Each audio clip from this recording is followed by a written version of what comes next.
Procedo a presentar a un amigo y aliado de las jornadas contra la corrupción en Baja California.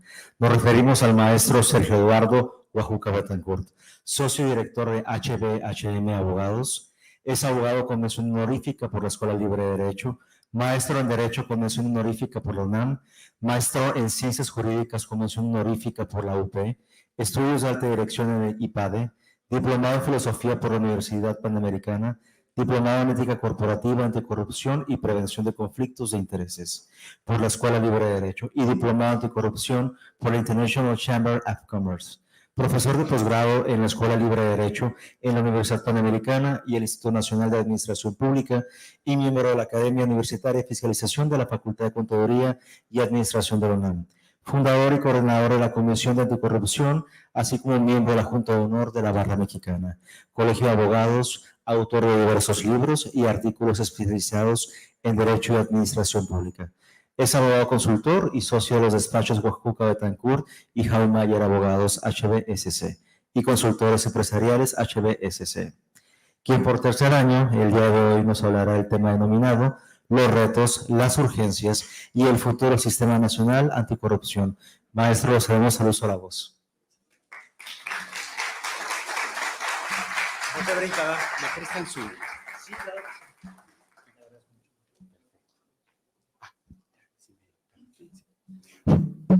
Muy buenos días tengan todos ustedes. De verdad es un gran honor estar de nueva cuenta en esta que llamo la gira 2023 Baja Anticorrupción.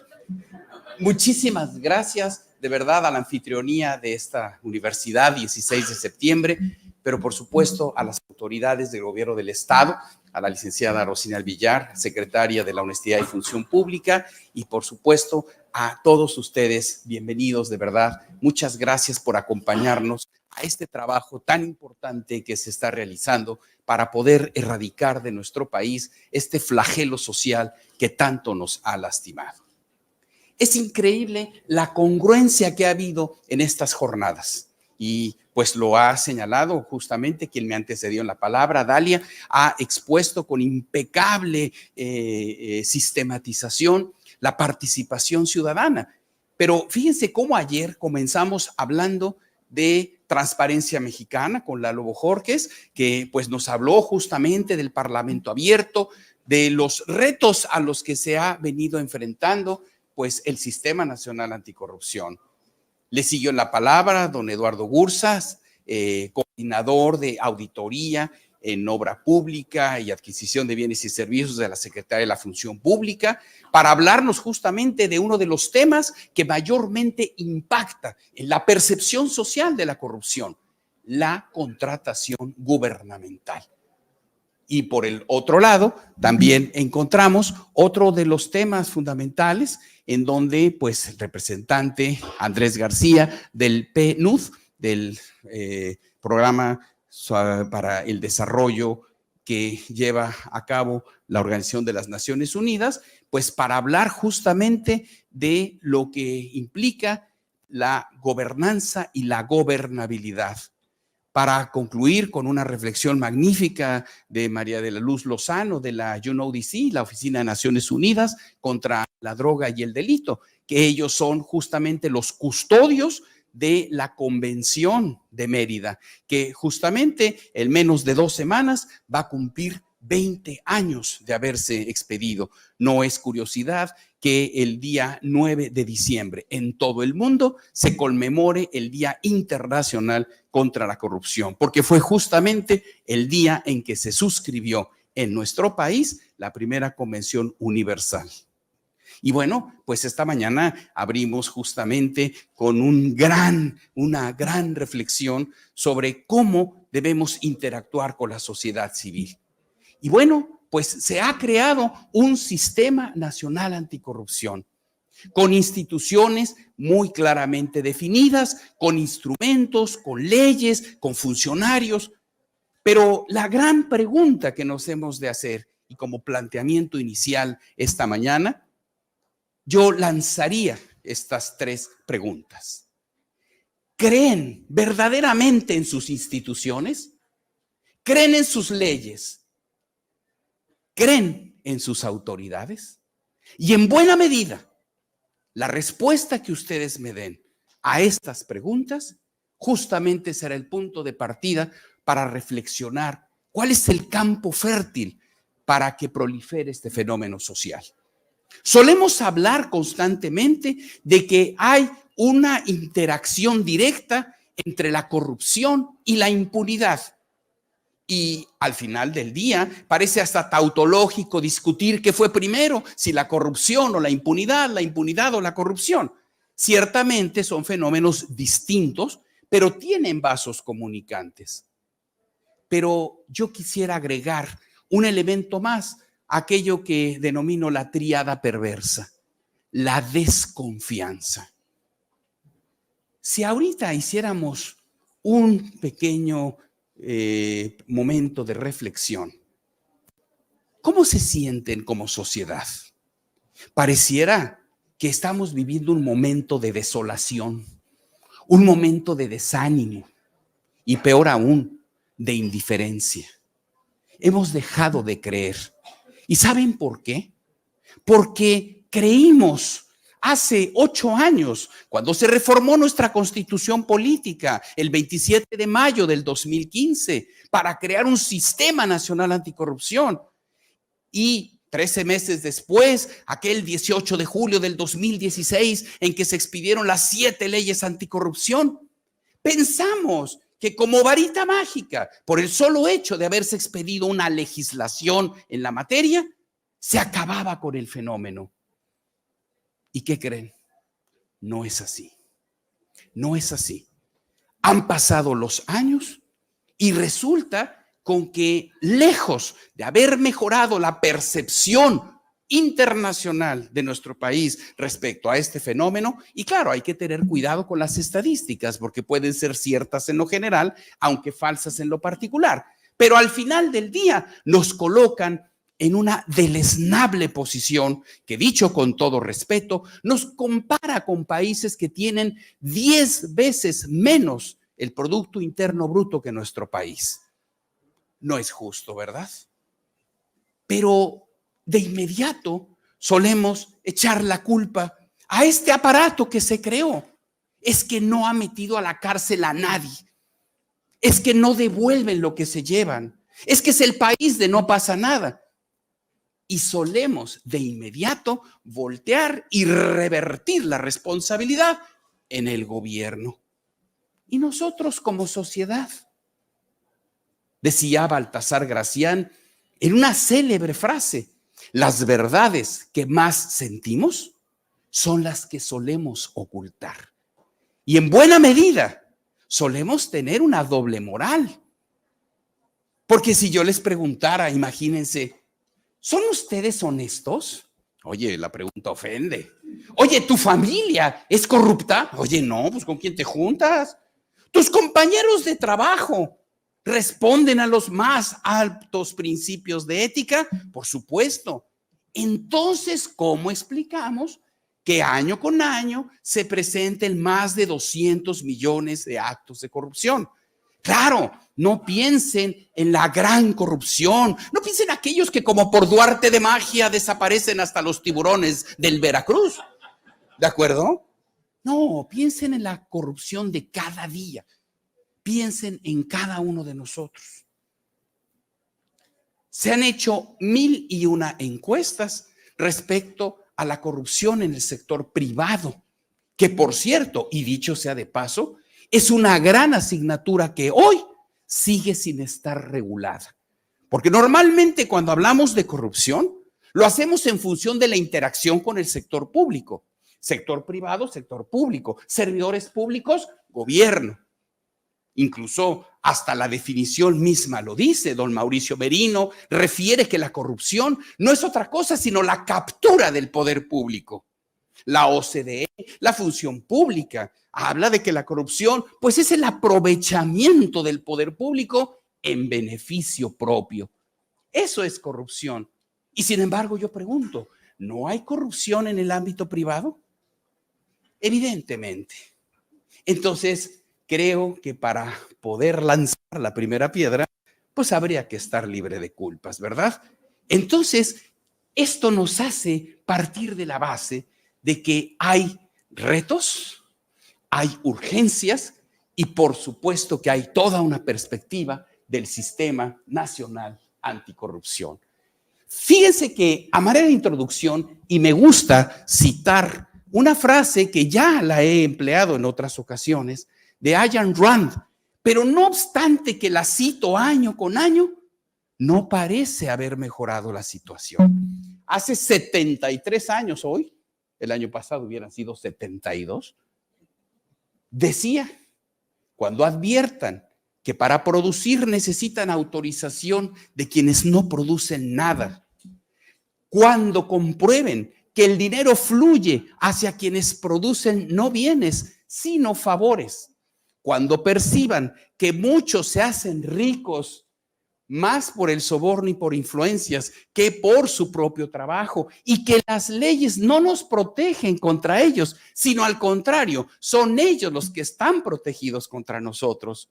Cuando reparemos que la honradez se considera un autosacrificio, entonces podremos afirmar, sin temor a equivocarnos, que nuestra sociedad está condenada. Cicero decía, servirse de un cargo público para enriquecimiento personal resulta no ya inmoral, sino criminal y abominable. Y por supuesto, pues nuestro querido Kofi Annan decía, a ver, creo que aquí hay un tema técnico, bueno, decía que si la corrupción es la enfermedad, por supuesto que la transparencia es una parte medular en su tratamiento. Y bueno, pues también habremos de señalar con el señor González Moore que la corrupción al final del día es el origen de los grandes males de la sociedad. ¿Por qué? Porque definitivamente la corrupción representa un impuesto regresivo, porque en la medida en que se dispone del recurso público que tiene como fundamental misión satisfacer necesidades de la colectividad, se desvía, dejamos de atender áreas prioritarias del desarrollo y sobre todo afectamos a los grupos más vulnerables. La corrupción, pues, es un fenómeno que atraviesa absolutamente toda la actividad humana, todos los sectores sociales, estratos socioeconómicos, poderes públicos. En realidad, resolverlo es una cuestión de supervivencia del Estado de derechos. Y ahora corrijo, siguiendo las reflexiones de Lalo Bojorquez del día de ayer. ¿Cómo estamos hoy, 2023, a 8 años de distancia de la reforma constitucional? Se crea un sistema como una instancia de coordinación entre los 3 niveles de gobierno, federación, estados y municipios, para prevenir, detectar y sancionar actos de corrupción, para controlar y fiscalizar los recursos públicos. Primero, hemos de reflexionar, ¿estamos haciendo una importante labor de prevención? Sin duda. Y esto especialmente hay que agradecerlo a las organizaciones de la sociedad civil que en buena medida se han abocado en la medida de sus posibilidades, y conste que lo acoto, en la medida de sus posibilidades, a tratar de hacer conciencia social. Pero el punto importante aquí es justamente señalar si se ha logrado verdaderamente prevenir este fenómeno. La detección sí le corresponde a la sociedad civil y Dalia lo dijo. Nosotros llegamos hasta denunciar, pero no podemos arrogarnos las facultades de las autoridades investigadoras, sustanciadoras o resolutoras. En el mejor de los casos, y uno de los grandes logros en la Ley General de Responsabilidades Administrativas, es que se terminó por reconocer que el denunciante ya es parte en el procedimiento y por lo tanto tiene legitimación procesal para accionar dentro de las secuelas procesales que se siguen. Pero la pregunta es, ¿lo hacemos? Por el otro lado, se logró por parte del Comité de Participación Ciudadana que se reconociera una nueva garantía, un nuevo derecho humano fundamental, que es tener derecho a un ambiente libre de corrupción. Es un tema muy importante porque parte de la base que se reconoce un interés legítimo, un interés difuso de la sociedad para evitar justamente que se presenten estos casos. Entonces, quiere decir que las mismas organizaciones de la sociedad civil pueden llevar la voz de todos nosotros para presionar a la autoridad para que realice adecuadamente las investigaciones, substancie los procedimientos y llegue a una resolución. Pero apenas la autoridad, y lo dijo Dalia, persiguen a las organizaciones de la sociedad civil, la amenaza que siempre está latente, una llamada de atención para decir que los donativos que reciben dejarán de ser deducibles. Bueno, imagínate, le quitas el oxígeno al ser vivo, lo matas. ¿De acuerdo? Hemos perdido sinergia. Se ha trabajado, sí, constantemente, y lo hemos visto, pero se ha perdido sinergia. Y con ella hemos perdido como sociedad la interlocución con la autoridad. Prevención. Detección. Tenemos hoy herramientas modernas. Hay una plataforma digital nacional que lleva la Secretaría Ejecutiva del Sistema Nacional Anticorrupción y sus homólogos en los sistemas locales anticorrupción. Pero, diría Max Kaiser, ¿para qué queremos un conjunto de bases de datos tontas? Es decir, yo puedo tener millones de documentos en PDF recopilados con las declaraciones de situación patrimonial, de conflictos de intereses, constancia de presentación de declaración fiscal. ¿Y para qué? ¿Puedo interactuar con esa información? Eso escapa absolutamente a la capacidad humana. Yo no puedo procesar millones de documentos. Para eso están justamente las tecnologías de la información. Señores, no tenemos investigación inteligente. Y uno se preguntará, ¿es que no existen las herramientas? Por supuesto que las hay. Claro que las hay. Las tenemos a nivel internacional. Uno de los grandes temas que ayer hablaba nuestra representante de la Oficina de Naciones Unidas contra la Droga y el Crimen, pues precisamente habla del fortalecimiento de la cooperación internacional. Se han hecho intercambios de información, también intercambios de tecnologías para que podamos mejorar la calidad de la investigación. Pero entonces necesitamos, pues, que esos algoritmos permitan hacer estos perfiles preventivos de corrupción que permitan, desde luego, atajar el fenómeno antes de que se presente. Siempre es más barato prevenir que corregir. A veces somos reactivos y no proactivos. Detección. Sanción.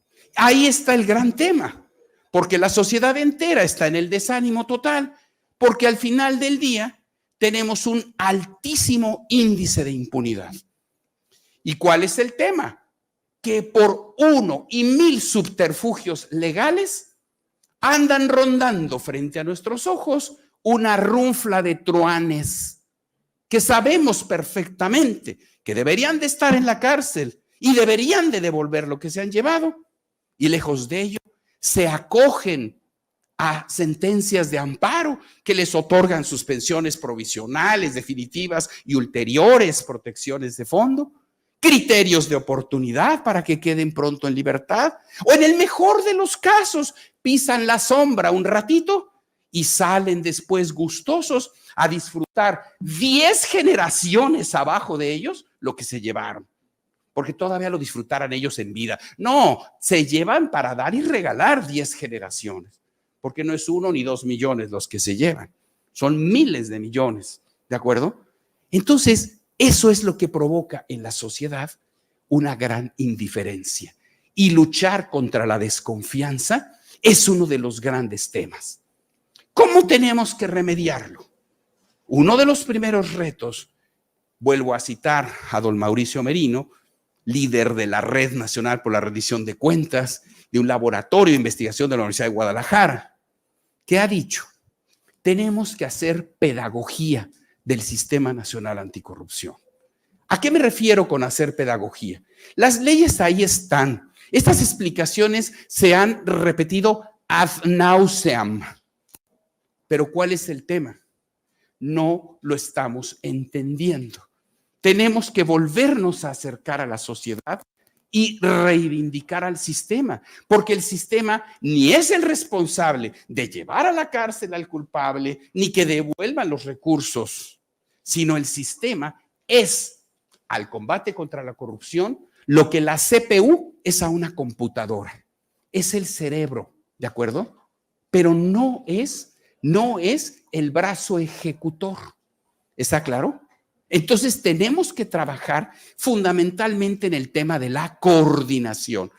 ¿Se ha logrado esa coordinación? La pregunta es muy clara. Se dice que es una instancia entre el sector federal, el ámbito estatal y en el ámbito municipal. ¿Estamos realmente trabajando en los tres niveles? Hay que distinguir. Si me refiero al ámbito del control interno, por supuesto, hay una conferencia permanente de contralores, estados, federación. Comparten experiencias, comparten información, hay capacitación, hay compartimiento de criterios, mejores prácticas, extraordinario. ¿Opera un sistema nacional de fiscalización? Cero. No hay coordinación en el control externo. No hay coordinación entre los órganos de fiscalización superior de los estados con la Auditoría Superior de la Federación. No funciona. Y ahí sí tenemos un gran problema, porque aquí sí, a despecho de la máxima bíblica, la mano derecha sí tiene que saber lo que hace la mano izquierda. Si no nos coordinamos en el control interno junto con el control externo, perdemos sinergia. De por sí poco el amor y desperdiciarlo en celos. No tenemos la capacidad para fiscalizar el 100% de los recursos, pues entonces tenemos el gran problema de que hasta duplicamos la acción fiscalizadora y dejamos otras áreas totalmente en puntos ciegos.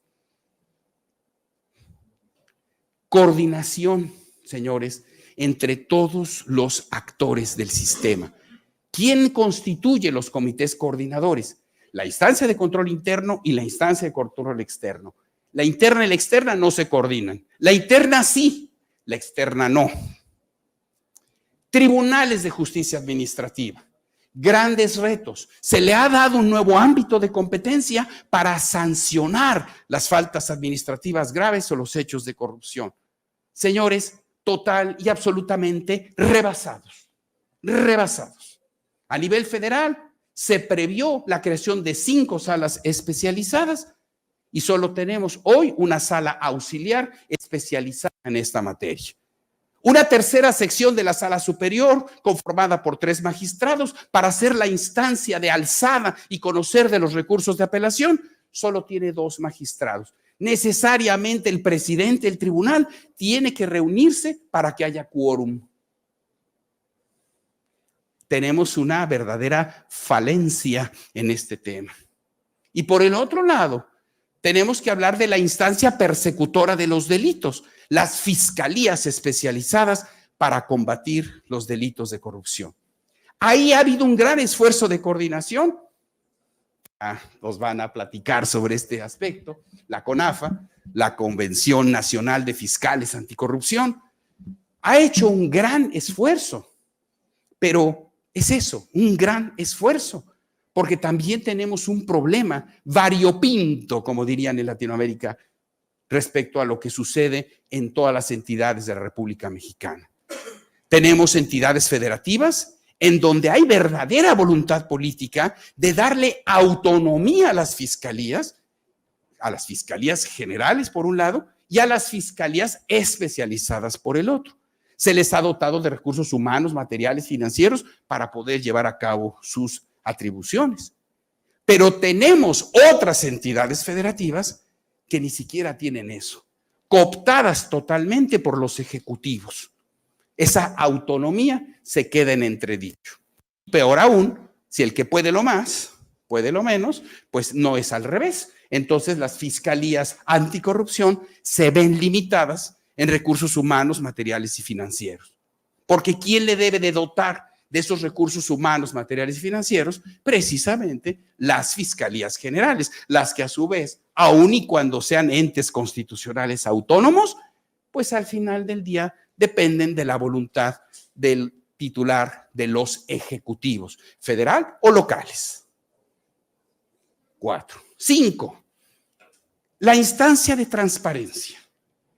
El sistema nacional habla, como en la teoría de los 3 círculos, de 3 subsistemas que deben de estar actuando coordinadamente. Por un lado, el Sistema Nacional de Transparencia, cuyo insumo fundamental es darnos información. Porque no tiene bolita mágica la autoridad para adivinar que hay una irregularidad. Se necesita generar la información. Tenemos a la cabeza un Instituto Nacional de Transparencia, acceso a la información y protección de datos.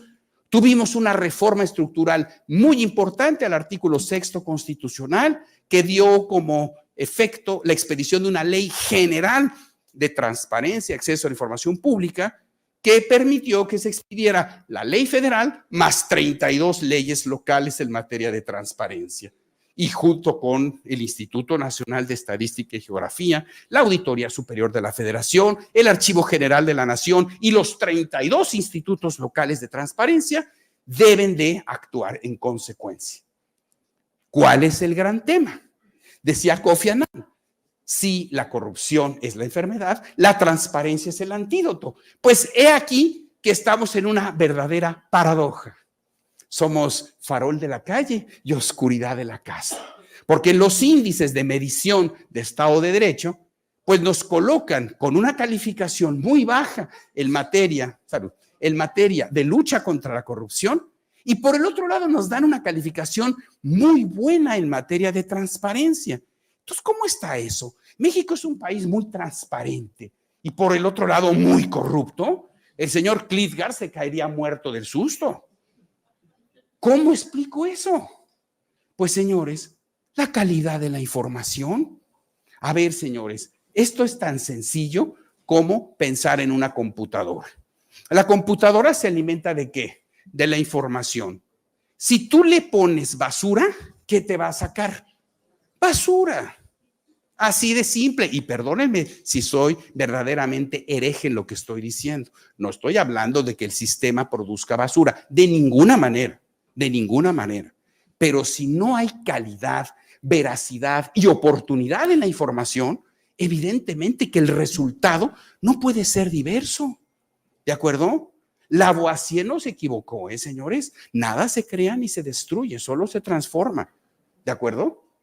Entonces ya tenemos un tema en el sistema de transparencia. Luego viene esa información en la teoría de los círculos, se engancha con otro aro, que es el Sistema Nacional de Fiscalización. El sistema de fiscalización, ¿qué hace? Revisa esa información. ¿Está funcionando la revisión de la información? Sí, por supuesto, pero en forma total y absolutamente descoordinada. ¿De acuerdo? No hay congruencia entre el control interno y el control externo porque no hay un sistema que esté operando. Ahí hay un área de oportunidad muy grande. Y por último, tenemos el problema del Sistema Nacional Anticorrupción, que es quien va a sancionar. Entonces, fijan, información, revisión y sanción. Ahí está la coordinación. Entonces nos estamos dando cuenta que hay enormes limitantes. Y si al propio tiempo hablamos de la transparencia, pues tenemos una grave amenaza, pues de la subsistencia de la autonomía de este instituto. ¿Por qué? Pues porque se le mata de inanición. ¿Cómo? No nombrándole a sus comisionados. Hubo necesidad de que la Suprema Corte pudiese ordenar a que el instituto actuara aún sin tener el quórum necesario para poder realizar sus actividades.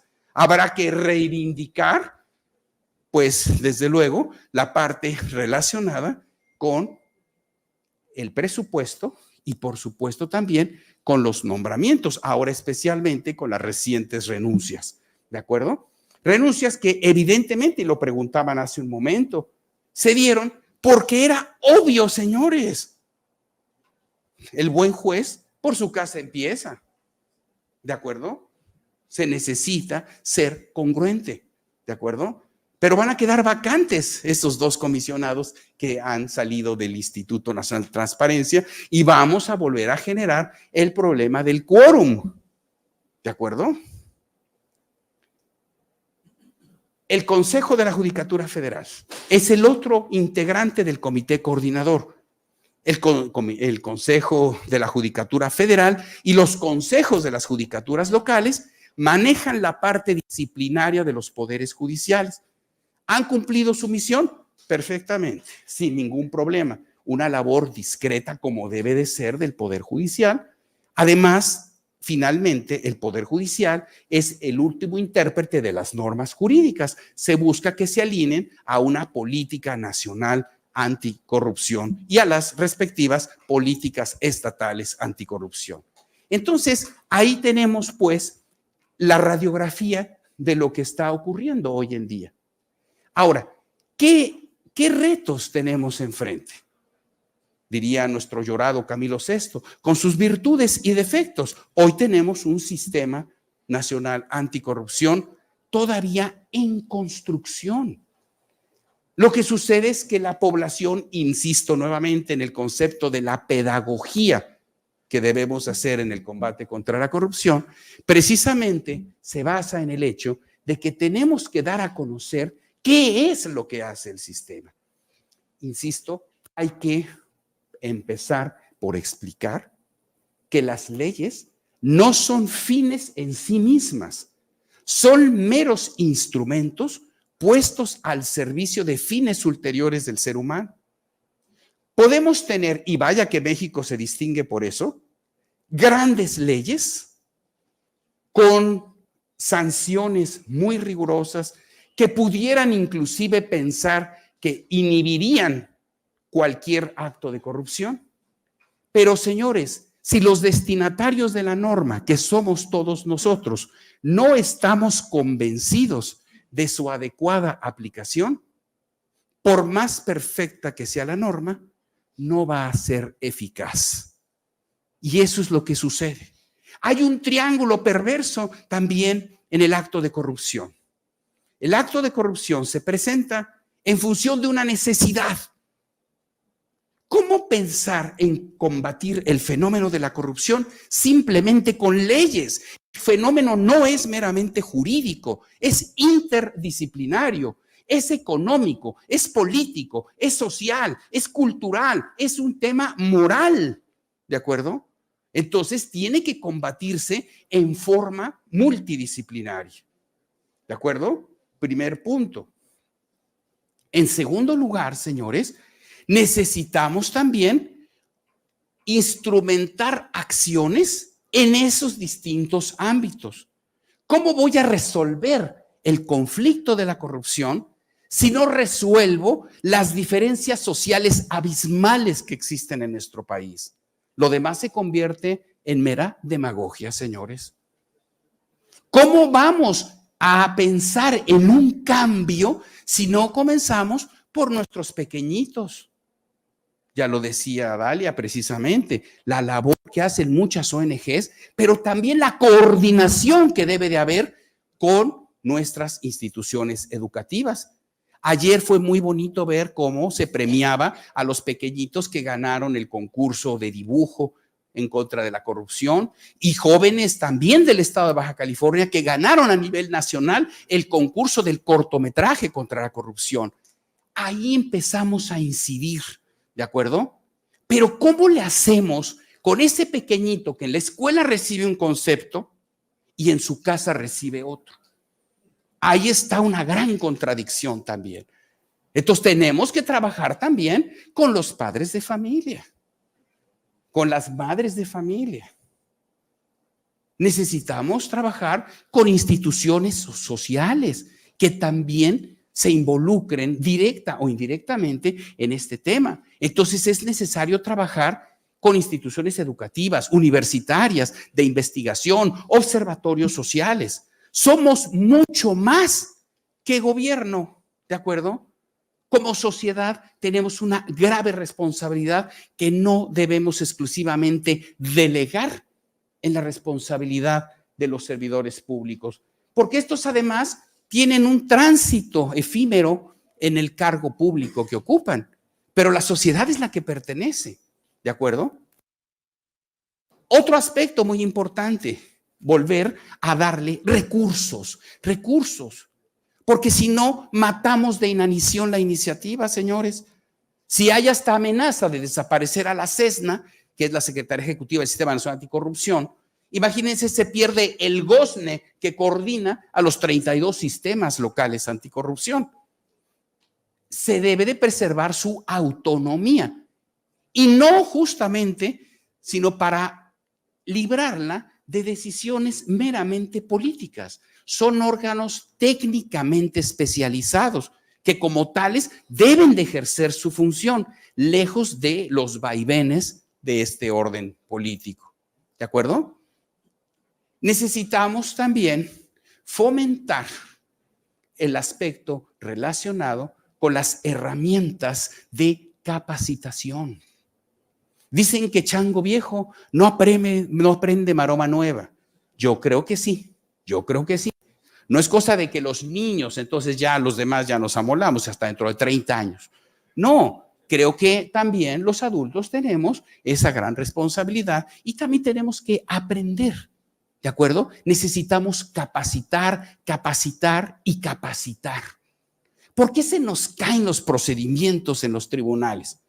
Porque desde que hacemos las investigaciones van mal integrados.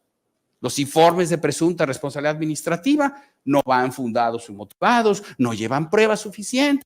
O cuando se llega ante el Ministerio Público y este abre una carpeta de investigación, resulta que no tiene elementos para declarar la presunta responsabilidad o el cuerpo del delito, o en el mejor de los casos, si judicializa el asunto, pues el juez de control, o en su caso ya en la audiencia de vinculación, exoneran. ¿Por qué entonces hay que trabajar en capacitar servidores públicos, pero también capacitarnos como sociedad? Necesitamos difundir estos mensajes.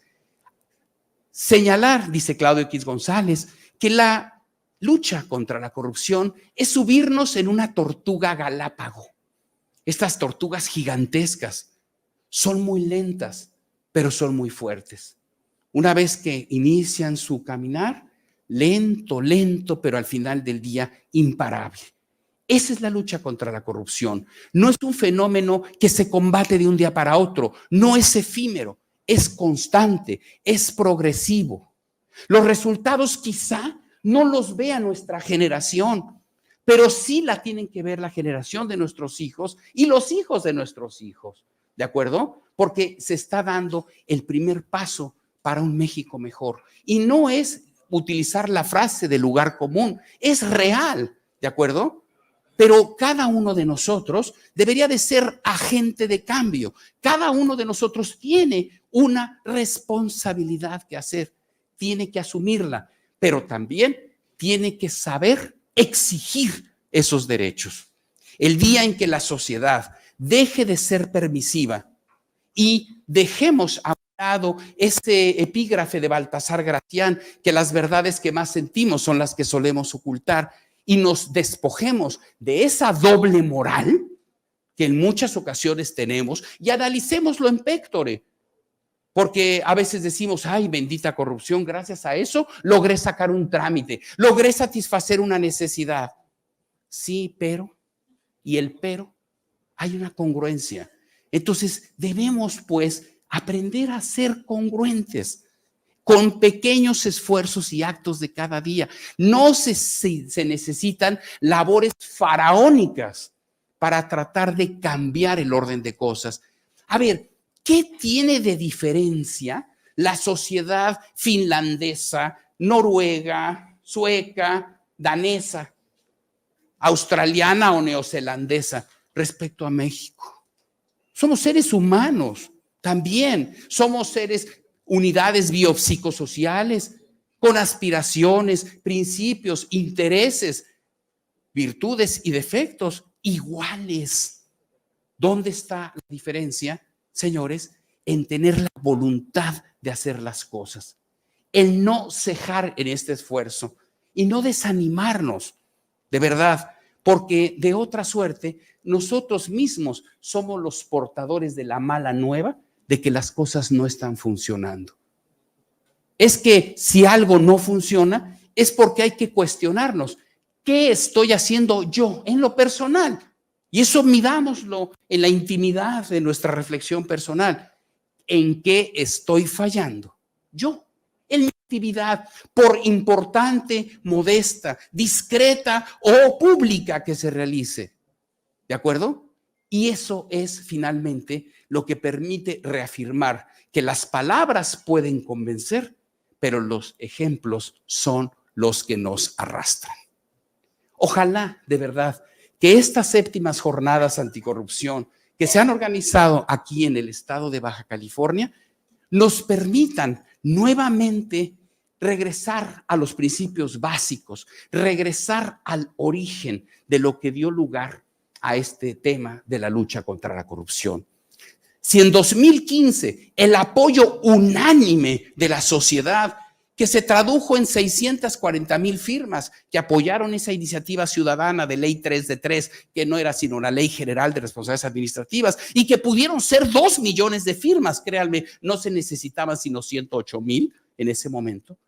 Si pensamos en esa sociedad de hace 8 años, señores, no estoy hablando de más tiempo, que en forma total y absolutamente incondicional y entregada dio su voto de confianza por un sistema, yo creo que es momento, por parte de las autoridades y los miembros de las organizaciones de la sociedad civil, responder a esa sociedad que puso su voto de confianza y no claudicar en este esfuerzo que tanto trabajo ha logrado consolidarse.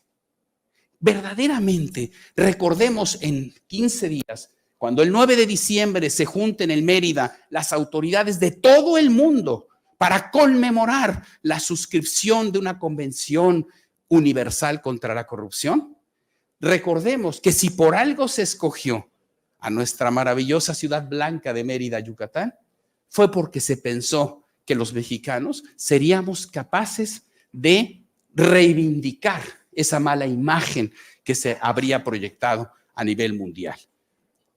Vuelvo al lugar común de la frase atribuida a John F. Kennedy. No se pregunten, ¿qué puede hacer el país por ti? Preguntémonos más bien, ¿qué podemos hacer nosotros por nuestro México?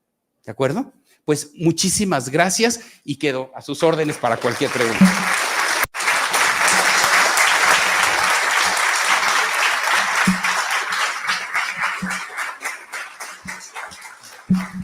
Agradecemos su participación, maestro Joca. Abriremos un espacio de preguntas y respuestas por si guste participar. Por favor. Gracias. A la orden, muchas gracias. Excelente, maestro. ¿Podría ampliar un poco en la parte de la legitimación procesal del denunciante? Y también una reflexión. La corrupción siento yo que es como un cáncer, ya que empiezas, ya no puedes parar, y generalmente es a través de un favor, de alguna situación que inicialmente era inocente, o al menos así lo veo yo. ¿Cómo parar de una manera temprana ese proceso perverso en el cual ya no hay viaje de regreso para el funcionario? Y también si podría haber algún tipo de amnistía en un momento dado, reconocer que hubo algún error y poder enmendarlo, como en el caso de en otro ramo, ¿no?, de las delincuencias. Es cuanto, gracias. Muchísimas gracias. A ver, 2 preguntas muy importantes. Primero, la legitimación procesal. Primero, estoy consciente que no todos los aquí presentes son abogados, ¿verdad? puedo entenderlo, no todos son perfectos. No, no es cierto. No, no es cierto, no es cierto. No, pero a ver, la primera pregunta es, ¿qué es eso de legitimación procesal? Porque si no, la verdad, Houston, lo perdemos, ¿eh? No entendemos a qué se refiere. A ver, tradicionalmente, un denunciante es la persona que hace del conocimiento de una autoridad un hecho. Eso es denuncia, ¿de acuerdo? Tradicionalmente el denunciante se quedaba simplemente con la satisfacción del deber cívico cumplido de hacer del conocimiento de la autoridad. ¿Qué pasaba con esa denuncia? Solo Dios sabía, ¿verdad? En el mejor de los casos se tenía la amabilidad por parte de la autoridad de avisarle al denunciante, no procedió o sí procedió, pero el denunciante no podía hacer nada, ¿de acuerdo? Bueno, con la nueva Ley General de Responsabilidades Administrativas, fundamentalmente garante de los derechos humanos, ahora los procedimientos administrativos se siguen en forma de juicio. ¿Qué significa que se siga en forma de juicio? Que va a haber dos partes que contienden y una autoridad que resuelve. ¿Quiénes son las partes que contienden? Por un lado, quien denuncia y por el otro lado, la autoridad que investiga más el indiciado o denunciado, ¿de acuerdo? Y hay una autoridad diversa que es la que va a resolver, precisamente para preservar el principio de objetividad, autonomía, independencia de criterio y profesionalismo. El que investiga no puede ser el mismo que sustancia, ¿de acuerdo? Bueno, entonces, el denunciante hoy día, además de que da a conocer lo que en derecho penal hablan la noticia criminis, es decir, da a conocer el hecho presuntamente transgresor de la norma, ahora ya puede cuestionar las decisiones que toma la autoridad investigadora. Por ejemplo, puede interponer un recurso de inconformidad en contra de una calificación como no grave de la falta administrativa. ¿De acuerdo? Puede inconformarse en contra de una decisión de archivo de la investigación o la decisión de abstenerse de iniciar un procedimiento administrativo. Ya no es como antes de que, bueno, ya no se hizo nada, no, pues ni modo. No, ¿cómo que no? Yo sí tengo interés como denunciante, ¿de acuerdo? De que esto se lleve a efecto. En la fase de sustanciación, puede intervenir en la audiencia inicial aportando pruebas. En la fase de resolución, ya en el procedimiento mismo, puede aportar alegatos y puede impugnar el sentido de la resolución que se tome. ¿De acuerdo? Entonces, a eso me refería con la legitimación procesal. Fíjense cómo en materia administrativa hay un cruzamiento muy interesante con respecto a la materia penal. Hoy se asemejan desde este punto de vista, porque en materia penal el denunciante u ofendido, no me voy a... No voy a estoquear la siguiente presentación. No lo haría nunca, ¿cómo crees? No, pero el punto importante aquí es de que hay legitimación procesal para hacerlo, ¿de acuerdo? Bueno, esa es la primera parte. La segunda parte es el que ¿ya se me olvidó? Ah, no es cierto. Ya me distraje. La corrupción puede empezar con actos... Sí, de cómo detener la sistemática de los actos de corrupción. A ver, esto es muy sencillo. Los que hacen investigación forense, la auditoría forense, han elaborado lo que se llama el triángulo de la defraudación. A ver, vamos a ponerlo a nivel casero. Hay un viejo refrán que dice que la ocasión hace al ladrón. ¿De acuerdo? ¿Qué es lo que debe de surgir primero para incurrir en un acto de corrupción? A ver, vamos a verlo en forma total y absolutamente cotidiana. Una necesidad. Si no hay necesidad, no hay acto de corrupción. La necesidad puede ser, necesito dinero, estoy endeudado, tengo que pagar, en fin, tengo una necesidad.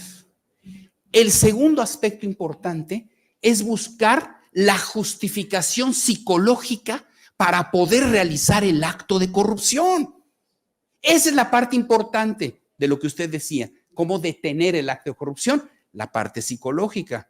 Porque yo empiezo a buscar autojustificaciones. Por eso decía, como lo mencionaba hace un momento con Baltasar Gracián, tenemos esa doble moral. Llega al punto en que nos volvemos cínicos. Nada es verdad, nada es mentira. Todo depende del color del cristal a través del cual se mira. Oye, ¿esto es pecado? Ay, no, ¿cómo crees? Ay, todo depende. Depende la intención. Ay, son 20, 30, 40. Eso, a ver, le pellizco tantito a la caja chica y al final del mes lo repongo con mi sueldo. Total, no hacen arqueos sino cada 30 días en mi oficina.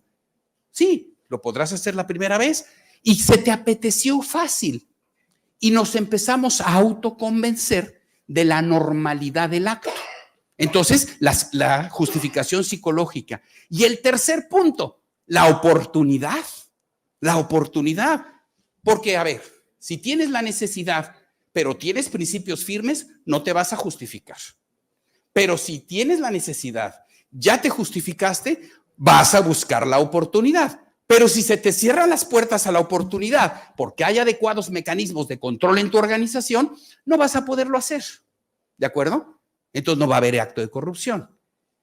Pero vale la pena correr el riesgo. El ser humano actúa en función de incentivos positivos o incentivos perversos. Si tengo en materia penal el 98% de índice de impunidad, híjole, qué mala pata que yo sea el número 2 de 100, hijo, que a mí me cachen.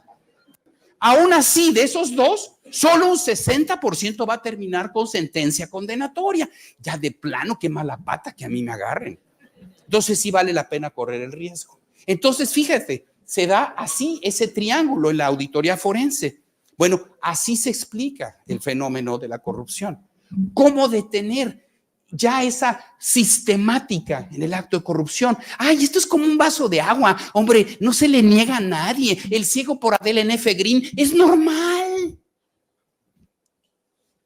¿Y qué creen, señores? Ya no es el ciego por Adela N.F. Green. Hoy, dice Transparencia Mexicana, el costo de la corrupción en contrataciones públicas oscila entre el 25 y el 30% del valor de los contratos. Y uno dice, ¿de dónde sale ese dinero? A ver, ¿del precio? No, porque entonces salen de mercado en las licitaciones públicas, sería descarado. Nadie come fuego, entonces ¿de dónde sale el dinero? Merma la calidad de los bienes o servicios. Y entonces no me digan que la corrupción no mata. Por eso se caen los edificios, se colapsan las obras, por eso los tratamientos de salud no sirven, porque va en demérito de la calidad de los servicios. Por eso les digo, señores, es el impuesto regresivo, porque ¿a quién golpea más? A nuestras clases menos favorecidas. ¿De acuerdo? Entonces, ahí está el incentivo perverso que hay. Entonces, ¿cómo romperlo? Precisamente reivindicando nuevamente esos valores supremos de la conducta humana. ¿De acuerdo? Hay que trabajar, insisto, desde los pequeñitos, pero también trabajar en todos nuestros ámbitos de influencia. Eso es lo que creo yo que serviría para poder mitigar el fenómeno de la corrupción. Muchas gracias, maestro. Otra pregunta más por acá. Buenos días, maestro. Para darle un contexto a la pregunta que le voy a hacer sobre la educación. En el 2017, Comisión Federal de Electricidad y Pemex, en vez de aportar dinero a la federación de acuerdo al presupuesto, nos costó 500 millones de pesos diarios. Los bancos, independientemente de lo que teníamos que pagarles de financiamiento, nos costaban 80 millones de pesos diarios. El día de ayer nos dieron la información de que la corrupción representa 3.5 billones de dólares, que son 53 millones de pesos por segundo a nivel mundial. Hace 2800 años tenemos un libro que dice que el pueblo perece por falta de conocimiento. Hace 251 años, Suecia, teníamos la ley de transparencia. Cualquier persona podía pedirle a su rey que le dijera cuánto costaba un puente.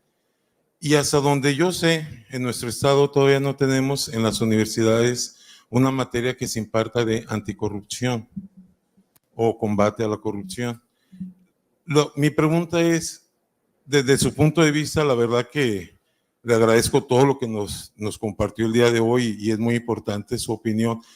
¿Qué es lo que debemos de hacer en educación para poder combatir a la corrupción? Porque el funcionario corrupto no es generación espontánea.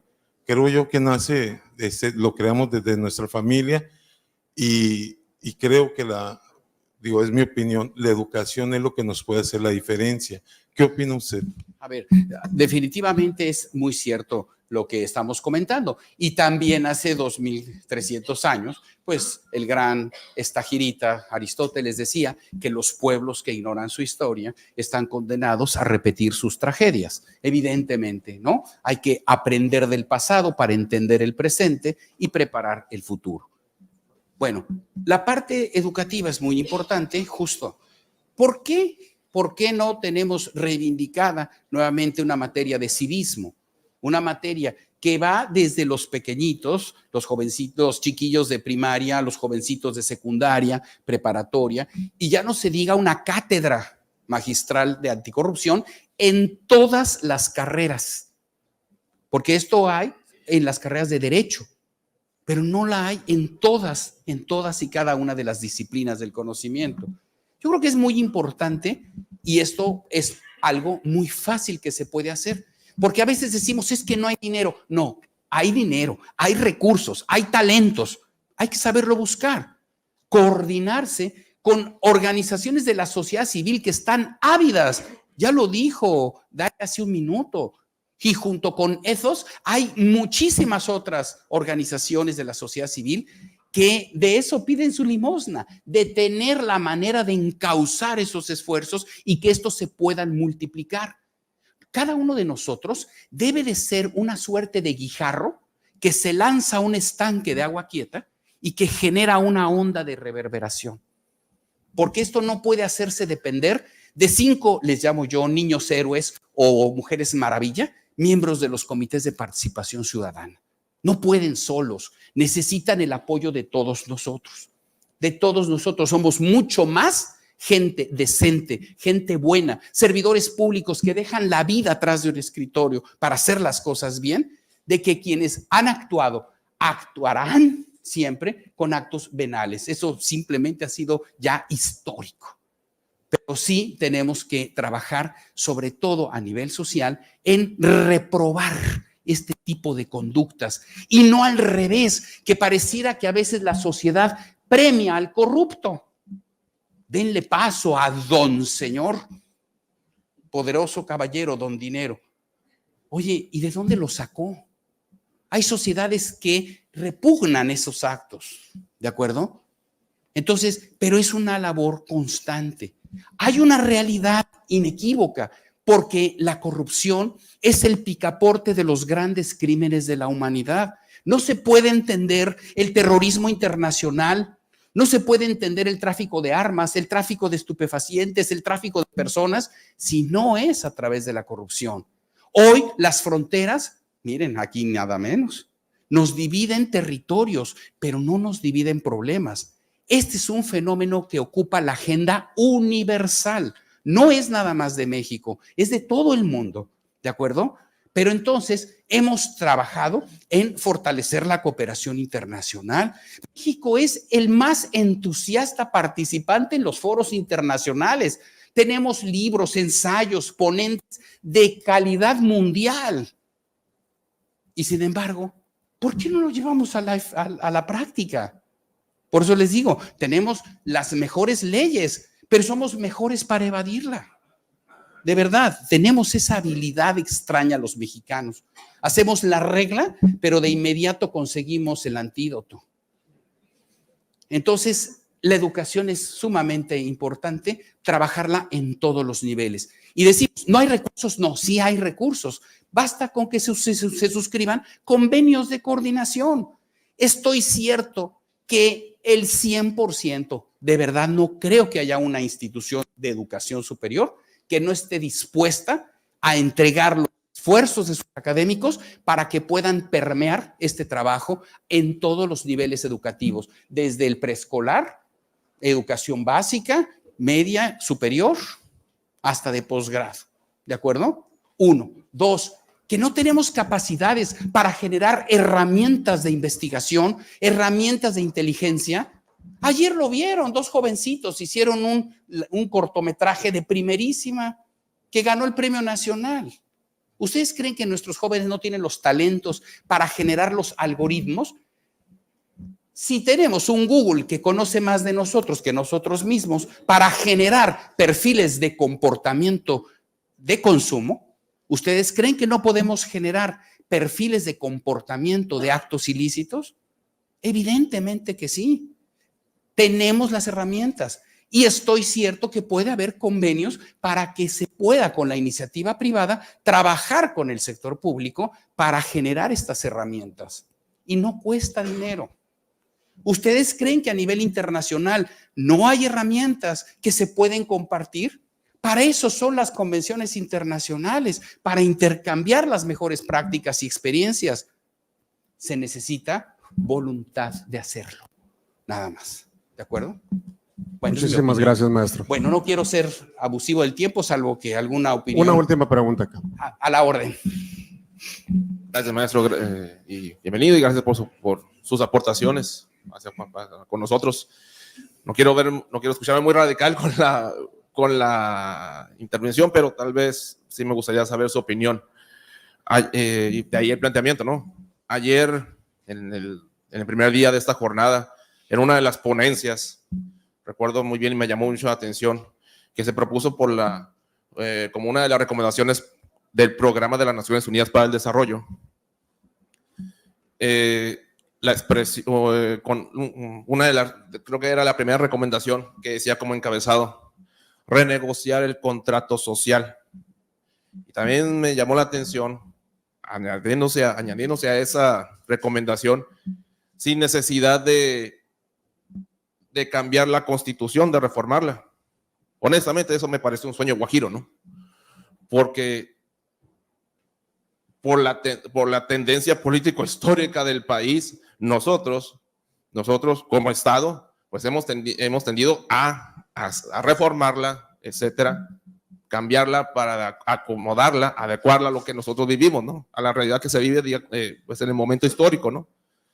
Si no tuviese la etiqueta tal vez de ser una de las constituciones más reformadas del mundo, ¿no? Y me llama la atención también en ese punto de la creación de todo este sistema nacional anticorrupción por la cuestión de cómo, porque lo acaba de decir, hay dinero, hay recursos para emplearse con destino hacia el bien común, pero tal vez está el problema, y yo creo que tal vez ahí sería el punto de cómo manejarlo. Si no tuviésemos el problema de que el Sistema Nacional Anticorrupción no tuviese los recursos que se traduzcan en financieros, humanos, etcétera, para aprovecharse su capacidad en su funcionamiento. No tuviésemos el problema, por ejemplo, de que el destino del dinero para el uso del poder público se tradujese en una huelga, por ejemplo, en el Poder Judicial, con el uso de fideicomisos que le corresponden al Poder Judicial por parte del Poder Ejecutivo, etcétera. Cualquier situación está ligada a los recursos públicos. De ahí el planteamiento. ¿Usted considera que por los tiempos en que vivimos y el contexto del manejo de los recursos, la posición de México ante nosotros mismos y ante el mundo en esta materia anticorrupción, considera que con este sistema en el que contamos, Sistema Nacional Anticorrupción, sea necesario para el buen funcionamiento y el mejor destino de los recursos, y porque naturalmente entre más simple un proceso o una estructura es mejor su funcionamiento, se reduzca, se elimine, por ejemplo, los CEAS, se elimine, por ejemplo, algunas partes de las estructuras que conforman todo el Sistema Nacional Anticorrupción para que haya una mejor vinculación entre el Sistema Nacional de Fiscalización, que es la parte toral del Sistema Nacional Anticorrupción, y así sucesivamente, o tal vez incluso que realmente pensemos en que sí sea necesario un rediseño de la distribución de funciones que reduzcan una estructura de la división de poderes para que tal vez haya un cuarto poder, tal vez. Bueno, ¿Quién recauda? Y otro poder que vea por el manejo y la fiscalización de los mismos y no recaiga nada más en uno solo, que es el Poder Ejecutivo. muchas gracias. A ver, parto de la base de algo muy elemental. Decía Bertrand Russell que el solo hecho de definir algo supone asumir una posición filosófica. Cada uno de nosotros puede tener una posición frente a una determinada realidad. Así es que esto es respetabilísimo. Pero lo que sí coincidimos todos inequívocamente es que el ser humano es teleológico, es decir, persigue fines. Por lo tanto, la organización humana más perfecta es el Estado. ¿Y qué persigue el Estado? Sino el bien común. Llámenle como quieran. Bien público temporal, bien común, interés general, contrato social, etcétera. Pero coincidimos todos, eso sí, de que no es otra cosa sino el conjunto de las condiciones políticas, sociales, económicas, culturales, jurídicas, que van a permitir que todos y cada uno de los miembros que integran a la sociedad alcancemos la suma de nuestras potencialidades. Eso es una coincidencia absoluta. No opinar esto es estar patológicamente mal. ¿De acuerdo? El Estado busca justamente satisfacer las necesidades de la colectividad. ¿Dónde está el instrumento jurídico fundamental de una nación para lograrlo?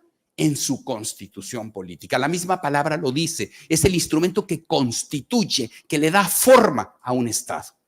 Decía Ferdinando Lasalle en esa pequeña obrita de ¿qué es una constitución? ¿Qué es una constitución? La suma de los factores reales de poder. Eso es la constitución. ¿De acuerdo? ¿Qué hemos hecho en México de nuestra constitución? Un código de procedimientos. Dejó de ser hace mucho tiempo un instrumento que estableciera los fines fundamentales del Estado mexicano.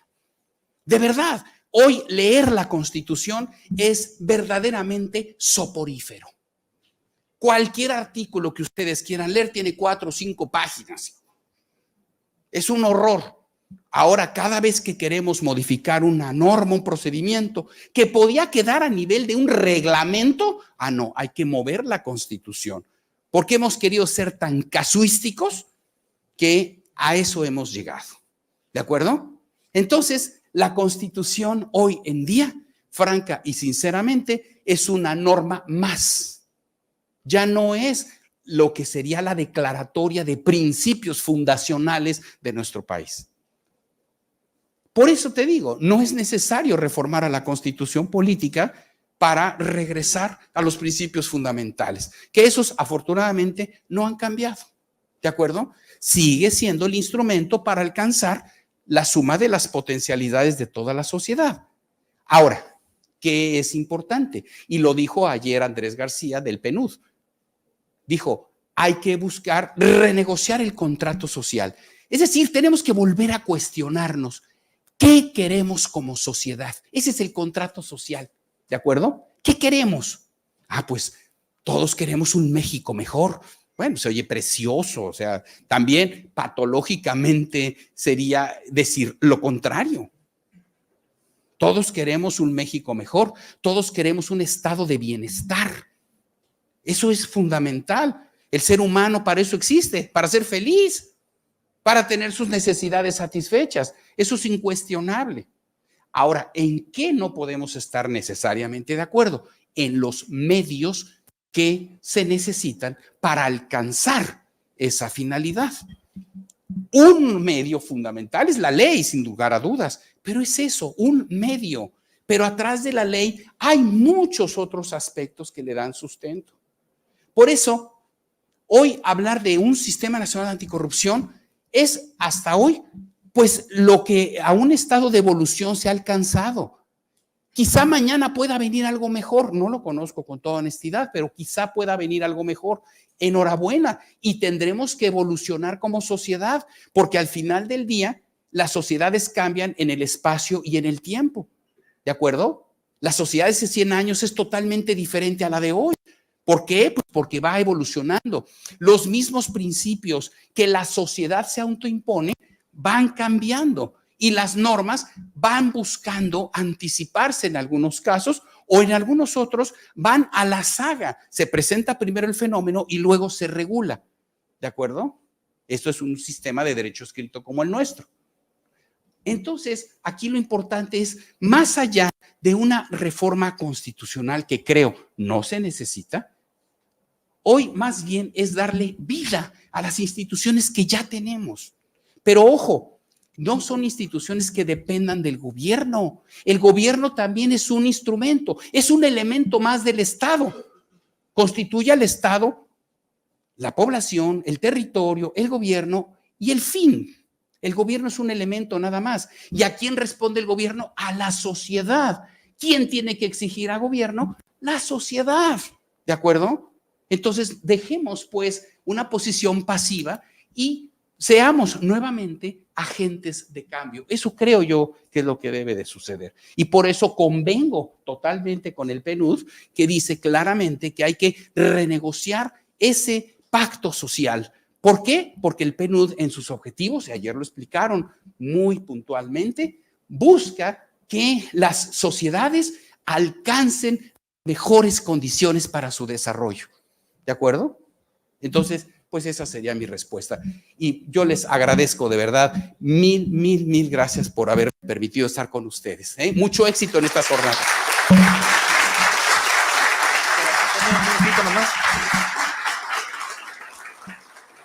Gracias, maestro Juca, por su participación.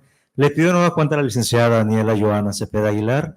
Pasa a entregar el agradecimiento correspondiente en representación de nuestra titular, secretaria de la Universidad y la Función Pública. Claro que sí, muchas gracias, maestro. Como bien comentaban, amigo ya de estas jornadas y esperamos que continúe así en los años próximos. Me permito dar lectura al reconocimiento que dice así: la Secretaría de la Honestidad y la Función Pública del Estado de Baja California otorga el presente reconocimiento a Sergio Eduardo Guacuja Betancourt por su participación el día de hoy, el día de mañana sabemos también, en esta 7ª jornada contra la corrupción en el Estado de Baja California. Suscribe nuestra Secretaria de la Honestidad y la Función Pública, licenciada Rosina del Villar Casas, los días 14, 15 y 16 de noviembre del año 2023. Muchísimas gracias por su participación.